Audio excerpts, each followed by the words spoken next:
Hello, আমি আবার আসলাম আপনাদেরকে আমার কিছু কথা শেয়ার করার ছিল। আমি ফেসবুকে ভিডিও দেওয়ার পর দেখলাম যে অনেকেই অনেক প্রশ্ন করছেন, নানা ধরনের মন্তব্য করছেন, আমার কথা হয়তো বিশ্বাস করছেন না। অনেকের একটা প্রশ্ন ছিল যে আসলে আমি দেশে আছি বা আসলে দুবাই যাইনি। আমি একটু খুলেই বলি, কারণ এই 15-20 দিন পরে যেহেতু আমি বলছি, আমি দুবাইতেই, দুবাইয়ের সারজাতে আছি। এখন আমি দুবাই আসলাম কিভাবে সেটাও বলি। আমার একটা ক্লোজ ছোট ভাই আছে, খুব কাছের। তার নাম হচ্ছে কাউসার মোল্লা, তার বাবার নাম হচ্ছে ইয়াসিন মোল্লা। তো এই কাউসার মোল্লা আমার খুবই ভালো একটা ছোট ভাই, সে আমাকে সবসময় হেল্প করে। তার ওখানে আমি ছিলাম এক রাত। এক রাত ছিলাম, কারণ ওখানে থাকার পিছনে কারণ হচ্ছে মানে তার সাথে আবার আমাদের যে র্যাব 2, সেখানে খুবই ভালো সম্পর্ক। তার ওখানের একটা এএসআই আছে তুষার নাম, তার সাথে খুব ভালো সম্পর্ক থাকার কারণে সে কিন্তু প্রথম আমাকে ফোন দিয়ে জানায় যে ভাই এই ঝামেলা হয়েছে, আপনি জানতে পারছি, আপনি আমার বাসায় আসেন, এরপরে আমি আপনাকে দেশের বাইরে পাঠানোর ব্যবস্থা করব। তো আমি পরে বুঝতে পারিনি, পরে ফেসবুকে দেখলাম, দেখার পরে সে আমাকে লিঙ্ক দিল, দেখার পরে আমি তার ওখানে চলে যাই এবং এক রাত তার ওখানে ছিলাম। তার বাবা ইয়াসিন মোল্লা মোটামুটি পাওয়ারফুল লোক, আর টাকা পয়সা আছে অনেক। তো এই কাউসার যেহেতু র্যাবের সোর্স হিসেবে কাজ করে, তো সে আমাকে হেল্প করছে, অনেক হেল্প করছে, আমি ওখান থেকে চলে আসতে পারছি। আর এই কাউসারই কিন্তু আমাকে হাদির সাথে পরিচয় করে দিয়েছিল। আমার কাজের জন্য কাউসার মোল্লা আমাকে হাদির সাথে পরিচয় করায় দেয়। আমি তার নামটা কেন বললাম, কারণ আমার তাকে সন্দেহ হয়েছে। সে আমাকে দেশ থেকে করছে, সেভ করছে, সবকিছু করছে, যেহেতু কাজটা আমি করি নাই। সে জানতো যে আমি কখন হাদির কাছে যাই, কি করি না করি, সবই জানতো, কারণ আমার কাজের জন্য আমি যাচ্ছিলাম, সে জানতো। যদি সে আমাকে পরিচয় করেছে, তাকে আমি, সে নিজেকে এখন ওই নাহিদ সার্জিস, তারপর আপনার হাদি, এদের খুব ক্লোজ আমাকে বলছিল। সেই বিদায় আমি তাকে বারবার বলছিলাম যে আমাকে তাহলে একটু পরিচয় করায় দেন আমার কাজটার জন্য, আমার কাজটা তো এখন দরকার, কারণ আমার প্রতিষ্ঠানে কোনো কাজ নেই। তো সে আমাকে পরিচয় করা দেয়, কিন্তু যখন সে, আমি জানি না, ওখান থেকে চলে আসার পর, বিদায় নিয়ে চলে আসার পর হাদি গুলি খাইছে এবং সে আমাকে আশ্রয় দিছে এবং সে আমাকে সেফ এক্সিট করে দিছে, আর সে র্যাবের সোর্স হিসেবে কাজ করছে। যখন এগুলো আমি মিলাইলাম, তখন আমার কাছে মনে হলো যে সে অনেক কিছু জানে। তাই আমি তার কথাই বললাম যে আপনারা একটু, আমি বাংলাদেশের পুলিশ প্রশাসনকে বলবো যে আপনারা একটু কাউসার মোল্লা আর তার বাবা ইয়াসিন মোল্লা, এই দুজনকে একটু জিজ্ঞাসাবাদ করবেন যে আসলে মূল ঘটনা কোথায়, আমাকে কেন, আমার মনে হচ্ছে তারা আমাকে ফাঁসাইছে।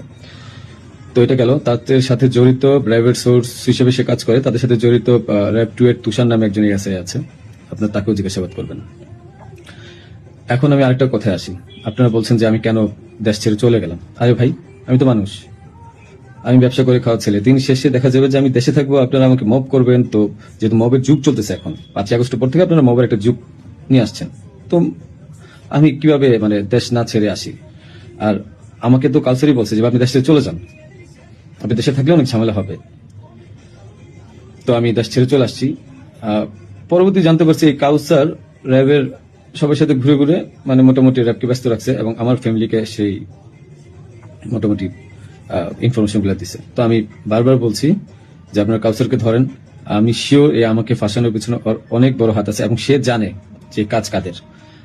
যেহেতু তার ব্যাকগ্রাউন্ড, আমার ছোট ভাই ভালো সম্পর্ক ছিল, তার ব্যাকগ্রাউন্ড কিন্তু ভালো ছিল না। একটা ভিডিও আমি শেয়ার করবো, সে কিছুক্ষণ পরে তার হাতে আর্মস ছিল, এই ভিডিওটা আমি শেয়ার করবো। এটা আমাকে একজন পাঠাইছে। ওকে, আচ্ছা, এখন আরেকটা প্রশ্ন আপনাদের উত্তর দিই। আমি প্রশ্নগুলো নোট করছি, একটু একটা মিনিট। আচ্ছা, আমার ব্যাংকের যে ট্রানজেকশন, হ্যাঁ, আমার ব্যাংকের যে ট্রানজেকশন, আমি বলি, আমি সরকারি কাজ যেহেতু করি, আমার ব্যাংকের ট্রানজেকশন প্রতি বছর যে টার্নওভার, এই প্রতিটা টার্নওভারের ভ্যাট ট্যাক্স দেওয়া। ভ্যাট ট্যাক্স দেওয়া আমি প্রুফ দেখাই আপনাদেরকে।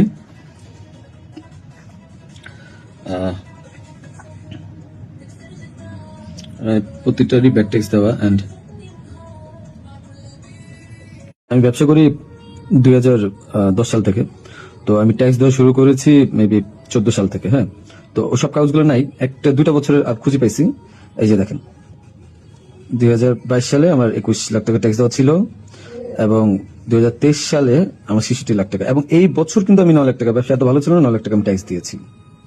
ঠিক আছে, আপনাদের আরো কিছু প্রশ্নের উত্তর দেবো আমি। যে আপনারা বলছেন যে আসলে হাতি টাকা নেয় না, হাতি অনেক ভালো মানুষ। আমার যে 65 লাখ টাকা আপনারা বলছেন বাজেট তো করবেন, এই 65 লাখ টাকা আমার দুটো আইটি কোম্পানি থেকে আমাকে দেওয়া হয়েছে, এবং এটা পে অর্ডারের মাধ্যমে দেওয়া হয়েছে। আপনারা এগুলা আপনাদের যেই সিআইডি আছে তাদেরকে বলেন খুঁজে বের করতে। এটা আমার কামাই করা টাকা, তাদের সাথে ব্যবসায়িক ডিল ছিল বিধায় এই টাকা তারা আমাকে দিছে। আর এখন ওই টাকাটা আমি এফডি করে দিয়েছিলাম আমার বাবুর জন্য, আমার ওয়াইফের নামে। ওই টাকাটা আপনারা বাজেয়াপ্ত করতে যাচ্ছেন, করেন, সমস্যা নেই। হাদিকে আমি 5 লাখ টাকা দিয়েছি, তার প্রমাণ হচ্ছে হাদি যখন আমার কাছে টাকা চায় ঠিক এই টাকার উপরে আমি 5 লাখ টাকা লোন নিয়েছি ব্যাংক থেকে। আমার কাছে যদি ভাই 127 কোটি 218 কোটি টাকা থাকতো তাহলে আমি কি লোন নিতে যেতাম? আমাকে খুব মিথ্যাভাবে ফাঁসানো হয়েছে। আমি বলছি জড়িত না, বাবা মা জড়িত না। ওখানে আপনি এনআরবিসিতে খবর নেবেন আপনারা যে আমি 5 লাখ টাকা লোন নিয়েছি, এবং লোন নিয়ে এই টাকা আমি হাদিকে দিয়েছি। কারণ সে আমাকে বলছিল যে কিসের ছাড়া, মানে অ্যাডভান্স ছাড়া সে কাজ করতে পারবে না। আরেকটা কথা, আপনারা বলতেছেন যে জাবের এত ভালো মানুষ, খুব ভালো মানুষ, মহৎ মানুষ, তারা টাকা নেয় না। জাবেরকে জিজ্ঞাসা করবেন, জাবেরকে ধরে এনে জিজ্ঞাসা করবেন যে এই গেঞ্জি বানায় দেওয়ার জন্য, 250 গেঞ্জি বানানোর জন্য কাকে বারবার ফোন দিছে, কার কাছে বারবার টাকা চাইছে। আমি ফয়সাল, আমার কাছে বারবার টাকা চাইছে ওরা। আর তাদেরকে, জাবেরকে আমি প্রথম 10,000 না 5,000 টাকা দিচ্ছি, সে বলছে ভাই হাদিয়া দিছে, যে নেন ফয়সাল ভাই। এত সৎ লোক আপনারা। আমাকে যে মিথ্যায় ফাঁসাচ্ছেন, আমি গেছি ভাই কাজের জন্য, বানায় দিচ্ছেন খুনি। আর আপনারা বলতেছেন যে তোমার বাবা মা বলছে, তোমার মা বলছে, তোমার বোন বলছে, তোমার বউ বলছে, তোমার উমুক এক মাইয়ারা বানায় দিলেন আমার বান্ধবী, যে উমুকে বলছে, যে সবাই বলছে যে তুমি এগুলোর সাথে জড়িত। হ্যাঁ, আমি পাগল তো, যে আমি মানুষ মার্ডার করে আমি আমার বাসায় যাব, আমি মানুষ মার্ডার করে আমি আমার বাসায় যাবো যেন 14 গোষ্ঠী ধরতে পারে। মানে আমি এত বড় বোকা, এত বড় পাগল? হ্যাঁ, মানে এটা তো মানুষের কমন সেন্স। আমি কেন বাসায় যাব? আমি একটা মানুষের মার্ডার করছি, আমি তো সোজা এক্সিট নিব, আমি কেন বাসায় যাব? তারপরে যে আপনারা বলতেছেন যে আমার মা বলছে, বাবা বলছে। আরে ভাই, আমি জেলখানায় খবর নিছি তাদের ওখানে যাওয়ার পর। আমি আমার আত্মীয় স্বজন থেকে জেলখানায় খবর নিছি যে আসলে কি হয়েছে। আমার ওয়াইফ বলছে, আমার বাবা মা সেম একই কথা বলছে, যে তাদেরকে বলা হয়েছে বারবার যে রিমান্ডে যদি 164 না দেন তাহলে আমরা আবার আপনাদেরকে রিমান্ডে আনবো, তখন কিন্তু আমরা টর্চার করবো। তাহলে কি করবে যারা জীবনে কোনোদিন প্রথম জেলখানায় গেছে? কি মানে এগুলো কি আপনারা কি পাইছেন? যে আমি ওরা মার্ডার করছি, প্রমাণ কোথায় আপনাদের কাছে যে আমি ওকে মার্ডার করছি? আপনার কালচারকে ধরেন। সে আমাকে কেন সেফ এক্সিটের ব্যবস্থা করে দিচ্ছে? সে কেন বারবার আমাকে হেল্প করছে? কেন আমার সাথে হাতের সাথে পরিচয় করে দিচ্ছে? He knows everything. তারপরে যে ব্যাড ট্যাক্স টাকা, একটা প্রমাণ দেখেন তো কোথা থেকে টাকা ঢুকছে? আর ভাই আমার কামানো 65 লাখ টাকা আপনারা বাজেয়াপ্ত করে দিচ্ছেন। কেউ আমাকে টাকা দিছে? আমি ব্যবসা করে খাওয়াচ্ছি। আপনারা বারবার আমি বলতেছি আপনাদেরকে যে এখানের সাথে আমি জড়িত না। একটা পর একটা মিথ্যা ব্লেম দিচ্ছেন, যে কমেন্টের পর কমেন্ট গালাগালি করতেছেন, যা মন চাই করতেছেন। আর ভাই আপনাদের বাপ মায়ের দৌলত আপনার বাপ মা কি বলবে? হ্যাঁ,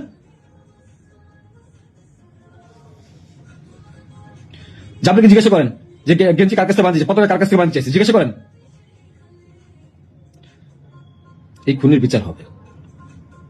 আমাকে ফাঁসানোর চেষ্টা করছেন, করেন। কি করবেন? শাস্তি দেবেন, দেন। বাপ মাকে, তারা তো কিছু করে নাই। হ্যাঁ, পুলিশ সব জানে। কোয়া থেকে পিস্তল উদ্ধার করছেন, আমার শালককে ফাঁসায় নিয়ে কোথা পিস্তল উদ্ধার করে নিয়ে আসছে না? যা মন চায় পুকুর থেকে পিস্তল উদ্ধার করে নিয়ে আসছে। মানে এগুলা কি ফাইজলামি? হ্যাঁ, আমার বোনের বাসায় পিস্তল পাইছেন, গুলি পাইছেন।